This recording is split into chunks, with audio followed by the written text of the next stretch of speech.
Imagine this. It's late at night. You're home alone, maybe finishing up some work or watching a movie. The house is quiet. It feels like just another ordinary evening. Then, you feel it.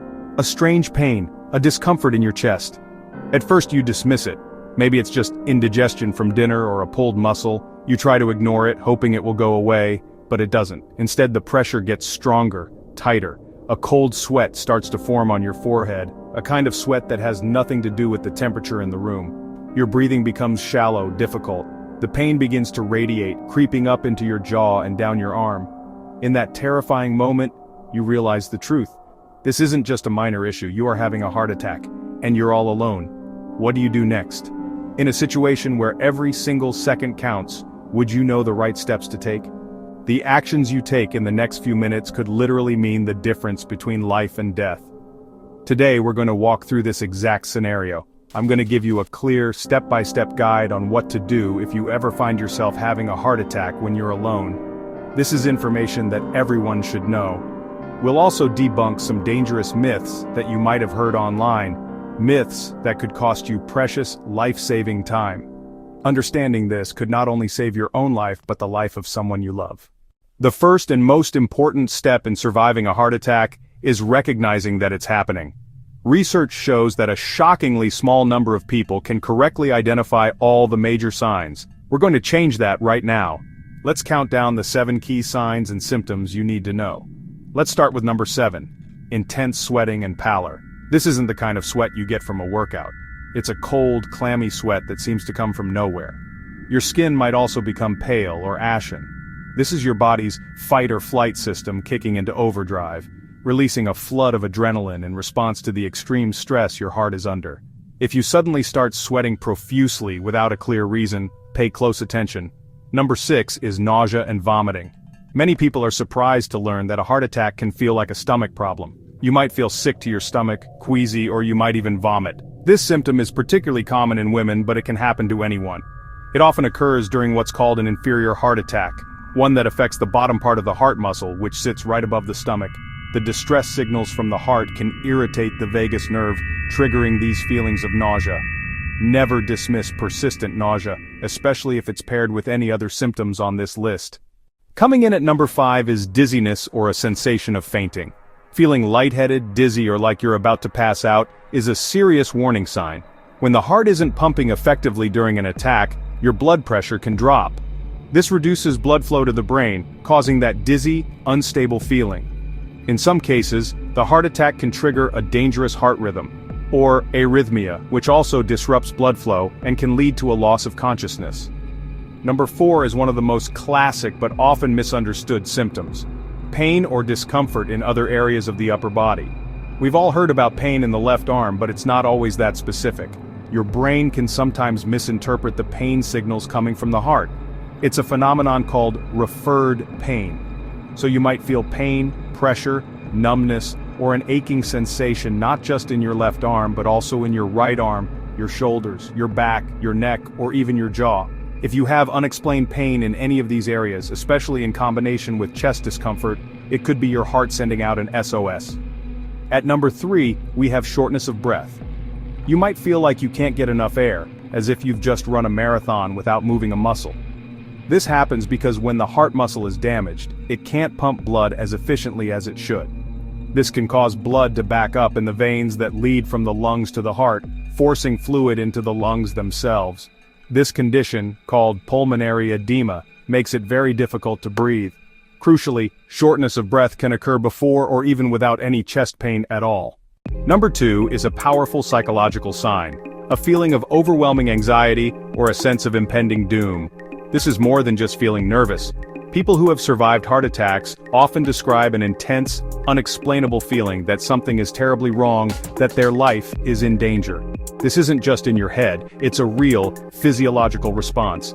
Your body knows it's in a major crisis, and this feeling of doom is part of that primal alert system. Don't ignore your intuition if it's screaming at you that you're in serious trouble. And finally, the most well-known sign, number 1. Chest pain or discomfort. This is the hallmark symptom, but it doesn't always feel like a sharp, stabbing pain. More often people describe it as an intense pressure, a squeezing, a tightness, or a heavy feeling of fullness in the center of the chest. The classic analogy is feeling like an elephant is sitting on your chest. This discomfort is persistent. It typically lasts for more than a few minutes, or it may go away and come back. It's a different sensation from a quick, sharp pain that lasts only a second. This is a deep, heavy, and alarming pressure that you've likely never felt before. Okay, you've recognized one or more of these signs. Time is now your enemy, and fast action is your best weapon. Panic is the natural response, but I want you to take a deep breath and remember this simple, 3-step action plan. It can save your life. Step 1, and this is the absolute most important, non-negotiable first step. Call for help immediately. In the United States, that number is 911. In other countries, know your local emergency number. Tell the operator that you think you are having a heart attack. Be clear and provide your address. Every minute you delay, more of your heart muscle is at risk of permanent damage. Now I want to be extremely clear on this next point. Do not, under any circumstances, attempt to drive yourself to the hospital. I know it might seem faster, but during a heart attack, you are at an extremely high risk of developing a life-threatening arrhythmia that can cause you to lose consciousness instantly. If that happens behind the wheel, you not only lose your chance of survival, but you become a danger to everyone else on the road. Call the ambulance. If for some reason an ambulance is more than 15 or 20 minutes away, have a family member, a neighbor, or even a rideshare service drive you. But you should not be the one driving. Step 2. While you're waiting for help to arrive, if you have aspirin on hand and you are not allergic to it, take it. The recommendation is to chew 2 to 3 low-dose aspirin, which are typically 81 or 100 milligrams each. Why chew them? Chewing allows the aspirin to be absorbed into your bloodstream much faster, through the lining of your mouth, rather than waiting for it to be digested in your stomach. Aspirin is what we call an antiplatelet agent. It works by making your blood platelets less sticky, which can help stop the blood clot in your coronary artery from getting any bigger. This simple action can significantly improve your outcome. Step 3. Position yourself for safety, and try to conserve energy. Sit down or lie down in a position that is most comfortable for you. Many people find that a semi-reclined position, propped up with pillows, helps to ease breathing and take some strain off the heart. If you can, unlock your front door. This will allow the paramedics to get to you without any delay when they arrive. Once you've done this, your job is to stay as calm as possible. I know it's incredibly difficult, but panicking will only increase the strain on your heart. Breathe slowly and steadily. You have done the most important things. You've called for help, and you've taken aspirin. Now, you must conserve your energy and let the professionals take over. Now, just as important as knowing what to do is knowing what not to do. There are a couple of dangerous myths circulating online that you need to ignore. The first is the idea of cough CPR. You may have seen a viral email or social media post claiming that you can stop a heart attack by coughing vigorously and repeatedly. This is a dangerous myth, and it is completely false. A heart attack is caused by a physical blockage in an artery. Coughing will do absolutely nothing to remove that blockage. The only thing that trying cough CPR will accomplish is wasting precious seconds or minutes that you should be using to call for help. Do not do it. The second myth involves self-medicating with other drugs, particularly nitroglycerin, which is a vasodilator. If you have not been prescribed nitroglycerin by your doctor specifically for chest pain, do not take it. While it can help in some situations, it can be extremely dangerous in others. If your heart attack is causing your blood pressure to be low, taking a vasodilator like nitroglycerin could cause your blood pressure to drop to a catastrophic level, which can be fatal. Furthermore, there is a deadly interaction between these vasodilators and common erectile dysfunction medications like Viagra or Cialis. Unless a doctor has specifically instructed you, stick to the aspirin and wait for the paramedics. The best way to survive a heart attack is to do everything you can to prevent it from ever happening in the first place.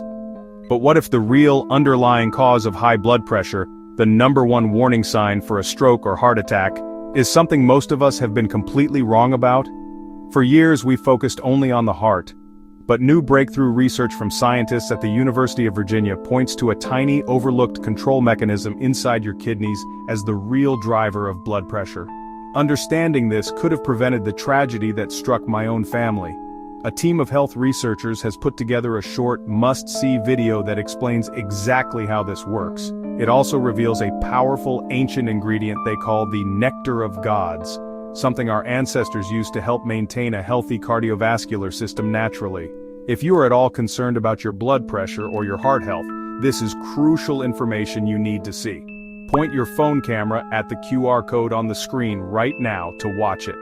If you're on a computer, you can also click the link I have pinned in the comments section below. It only takes a few minutes, and what you learn could protect you and the people you love for years to come. Now, as I was saying, fortunately most heart attacks are preventable. It starts with knowing your risk factors.